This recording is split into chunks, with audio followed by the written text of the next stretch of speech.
Hey folks, it's Billy DKY, the truth seeker that simplifies and demystifies. This is going to be my video on what God is and what God isn't, and it's going to be more about what God is. But so anyway, I got some nice little diagrams. It's really simple. People make this way too complicated, and the deeper mysteries of life are really simple. It's all the details that get complicated, which I will explain at the end.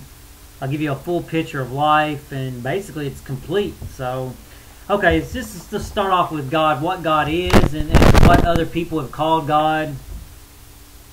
So basically at the heart, when people say really everything is nothing but energy, and people personify it by calling it different things like, so everything's energy.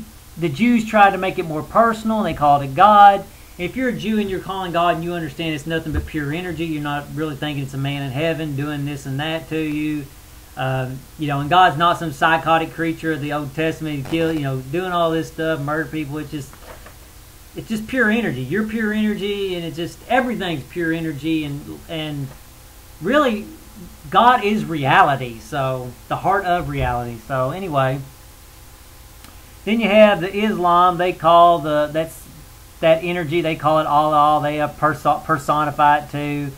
The Taoists, they just give it a name, call it Tao. They don't really personify it, but they do give it a name. And the Indians called it the Great Spirit. So they're basically all saying the same thing, looking at it from a different mind and time and place. It's like I say, it's really ridiculous. And the Indians said it best of any I know. They said, us Indians, we argue about a lot of things, but we never argue about God. And so, and basically that came about because the white man was wanting them to build churches, and they said, why do you want us to build churches for? So we can argue about God like you. And then that's when the Native Americans said what I just said, that we argue about a lot of things, but we don't argue about God. So that's really what's going on. That's how it really is. And notice what I'm doing. I'm bringing everybody together, because that's what a real truth seeker does. He brings things together. Just like in science, when they figure something out, it brings more things together. It doesn't mean that there's not going to be more questions. It just means that they bring that part of the ignorance together, and it's like, oh, okay, now I get it. Yeah.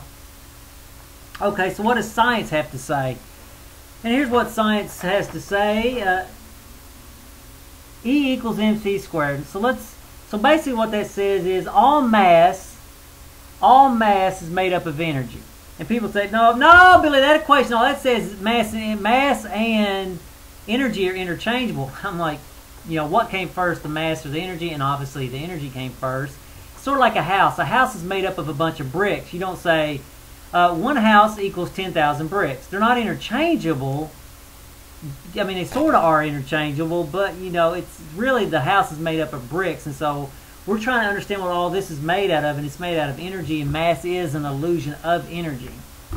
So notice what we're saying here. If you take one unit of mass, and C equals this number here, which I'm not going to put all the units, kilograms and joules, but we can keep it simple for my purpose. So you take 1 unit of mass times this large number, or 300 million squared, and you got some big ass number that I'm not for sure. It's beyond trillion even. So that's million, billion, trillions. So it's like 9,000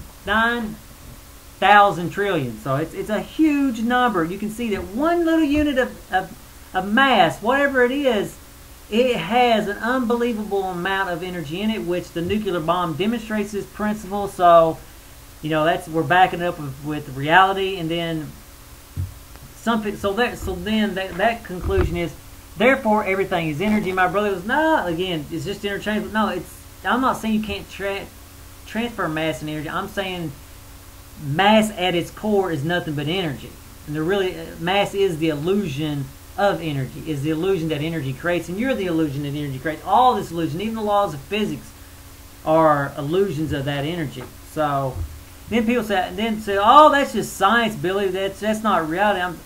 And here's why I first come. I actually discovered that right here in this room, meditating one night a long time ago, about 8 years ago or better. I was meditating, and I could just see it. I finally got it. It's like everything's nothing but energy. I sort of figured that out. And then I was sitting and I was walking along my daily life, and I said, holy crap, I remember science said E equals mc squared, and at the time I thought it was ridiculous saying it. I mean, it's like, we did it in math class, but it was ridiculous. It didn't mean nothing to me. It didn't have a reality to it, so, or nothing. I didn't have a way to use it. So I first understood this through my personal experience, and then I started looking for science to back it up. So don't think the science came first, because it didn't. What else did science say? Science said the first law of thermodynamics states that energy can neither be created nor destroyed, and then I add this wisdom to it, therefore it's eternal. It's God. You know what I mean? The Bible tells you God is, you know, there's no beginning, no end of the God. It's eternal. It's energy. So right there, they're telling you that's God. The first law of thermodynamics states that energy can neither be created nor destroyed, therefore it's eternal. That's what the Christians call God. Notice again, I'm bringing things together. I'm bringing clarity where there once was confusion. So then we go to the next point, what science has to tell us about the Big Bang, which, yes, it's still a theory, but still it matches up really well. Everything was once at the singularity event, therefore this energy is formless. If all that is right here was once at a spot, or I don't want to say spot because that's a physics thing, an event, everything was, I don't even want to use the word there because it's a relative reference in space. The singularity event, all this was packed in there, so it had to be formless. So the ultimate truth is everything is eternal, formless energy. That's the greatest wisdom I have to teach you. And then I'm going to teach you, here's a basic, complete system of how life really works as far as high level. So here we go. At the top, everything is energy. Then you ask the question, what is that energy doing? That energy is growing. Go walk through the park. There'll be no doubt. Then, down from there, you say, okay, how do I grow most effectively? And then you got these 9 principles of falling away of growth, which I've laid out there. But really simple, common sense principles that allow you to grow optimally. And notice what those 9 principles are. They're high level. I don't get into the details of your problems. Why is that? Because your own mind is where you figure those out. You can't have a system thinking for you. A system can think for you this far.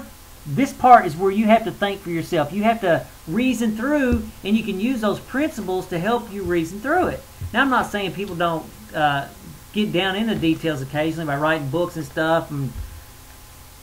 However, a lot of people get in trouble because they think they can get into details for you or everybody, and they claim to know fundamental truths that are just relative truths based on details, which they should have left that open. They should have left their book or understanding at a more high level or more open-ended. So that's basically life summed up in a nutshell right there. Everything's energy. It's growing, and you use those 9 principles to grow optimally, and down from there you use your own mind, and that's a dynamic system that allows for change, growth, and it's the best there's ever gonna. It's the best there is today. I don't know what'll come up to be better in the future, and I don't think there is anything, but there probably will be. So until the next video. Oh yeah, and this basically was stemmed from, I mean, I've been wanting this video for a while, and I think I might have even done something like this in the past, but there's been a big debate on one of my lies and half-truths of the Bible. They're going back and forth, arguing, oh, I'm right, and so this wanted to stamp it out. So anyway, until the next video, later, folks. Oh yeah, one more thing. You know, people say, oh, you can't know this. Yes, you can know this. It's obvious. It's simple. Anyway, till the next video, later, folks.